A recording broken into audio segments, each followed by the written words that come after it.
In today's video, I'm going to teach you how to create an automated Cloudflow in Microsoft Power Automate to connect Instagram with another app.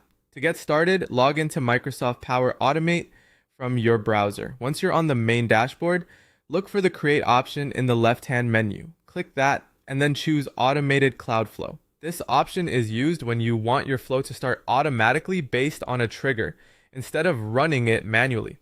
A trigger is simply the event that kicks off the automation. So this is the right place to begin if you want Power Automate to do the work for you in the background.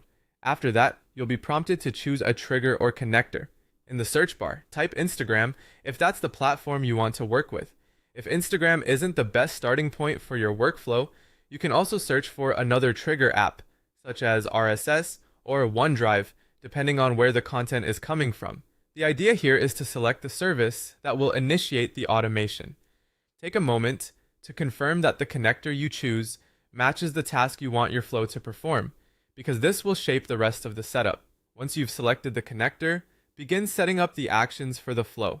For example, you might choose an action such as posting a photo to Instagram. Power Automate will guide you through the required fields for that action, and in most cases, you'll need to sign in to the relevant account so the platform can securely connect to your flow. Make sure the correct account is connected before moving on, since the automation will run using that account's permissions.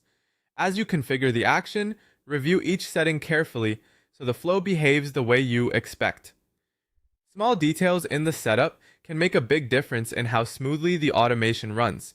Once everything looks correct, save your flow and activate it. Turning it on allows Power Automate to monitor the selected trigger and carry out the action automatically whenever the conditions are met. And that's it. You've created an automated Cloudflow in Microsoft Power Automate, connected it to Instagram or another trigger app, and activated it so it can run on its own. If you're new to automation, this is a great starting point because it helps you understand how triggers and actions work together in a simple, practical way.